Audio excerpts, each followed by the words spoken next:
So right now I'm at the Gettysburg Museum of History. And in the American Artifact series, we've shown a whole lot of different artifacts from the Civil War, World War I, World War II, and other parts of American history.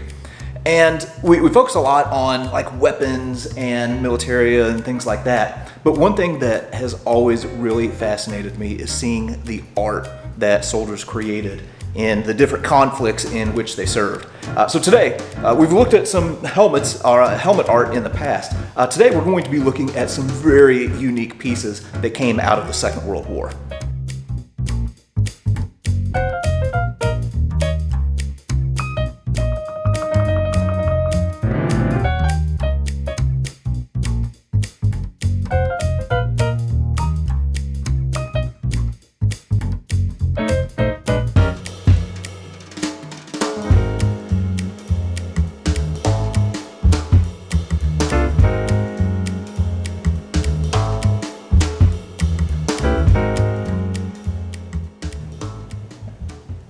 We're at the Gettysburg Museum of History's annex in my office, and we're going to talk a little bit today about soldier artwork. Now, we have an extensive collection of this at the Gettysburg Museum of History, so much so that I think we're going to have to do this in two different segments. But today we're going to first start on helmets, because we had a video on this before, so I want to familiarize you with the GI artwork by taking you back to the decorated helmet video. Now, this helmet started as an SS helmet, a black SS helmet. Actually, it was a World War I helmet first, and then it was repurposed as an SS helmet.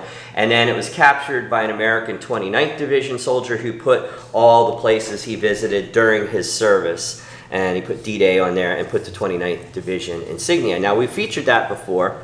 We've also talked about the captured German and Japanese flags where they would write their buddies' names on, usually people from their platoon or their immediate unit. But they do it, there's examples also on armbands such as this. This is an SA sports armband, and a guy had put his guys in his platoon on here, similar to the flags. Now, the flags are a little more common. The armbands you don't see as much. Here's one where they just celebrated VE Day. And put the date May 8th, and this is just a mint armband with an RZM tag. Here's another one from the 4th Infantry, or no, I'm sorry, the 6th Armor, and he put his buddies on there as well, and this one's really a nice example. That's a Hitler Youth armband, but you can see the Super 6 right here, 6th Armored. Sometimes, well, let's get to this one too. This is a 1st Infantry.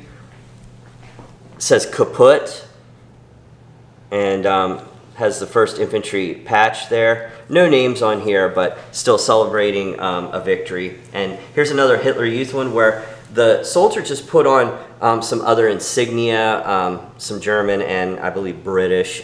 But sometimes you'll see them decorated like that as well. And they would also get other items, since this is part of an ammunition pouch that was cut, but it has some insignia, some German insignia on it.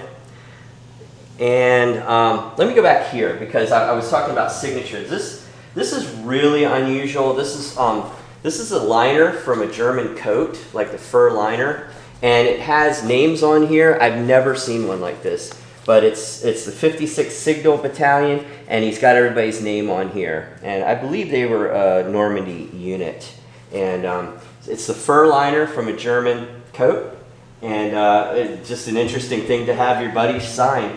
As I said, I've never seen one like that. I've seen some other jackets that were signed, but nothing like this. Very interesting indeed.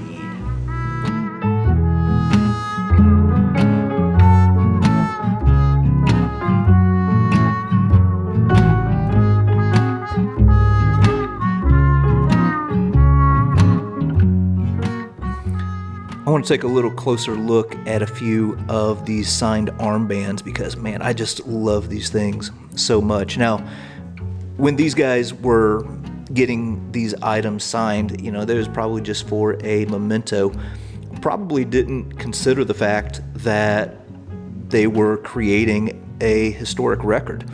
So here we see all kinds of names and dates and places. Here I'm seeing Bastogne, I'm seeing St. Vith.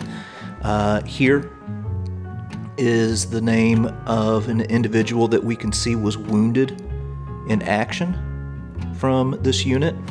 And then over here on this armband, again, we see a lot of names and the places where they were originally from. And also you can see, where they were. So Paris, let's see, I've got to turn this so that I can see it myself. Luxembourg. Okay, so anyway, yeah, I just absolutely love these things. And we looked at the ammunition pouch. Well, here's another item that a soldier brought back. So we have this German map case that has all of these items that have been pinned onto the map case flap. So guy kind of just put his own little spin on it and brought it back as a souvenir. But as I've said many times before, some people get a little bit weirded out at Nazi flags and Nazi armbands and things like that.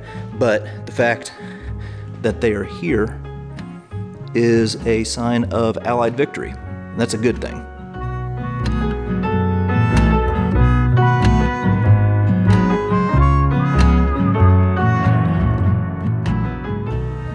GI art and souvenirs take countless forms, and here's a really interesting example of just a plain trunk or case, and he went to probably either someone in his unit, but more likely a tourist type place, and had the Philippines painted on there in 1945, and you see that sometimes on flight cases and other bigger items like that. But pretty good artwork, and just as a souvenir of his service there.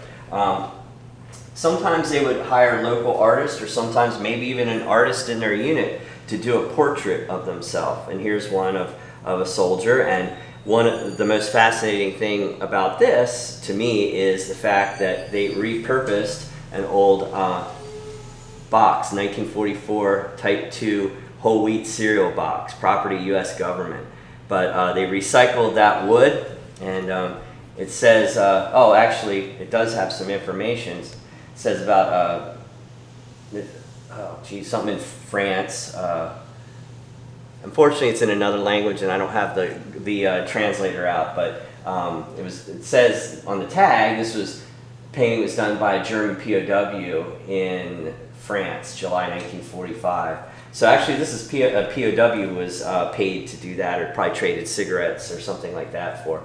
But I just really like this. I mean, the artwork isn't spectacular on here. It's a little amateurish. It's very trench artish or POW art. But just having that, what it's painted on, is just really, really interesting to me. Now, again, the artwork takes many, many forms, and what you see a lot, you see these sometimes in groupings, are wooden shoes. And many times, I believe that the soldiers were fascinated with the fact that Europeans still wore wooden shoes.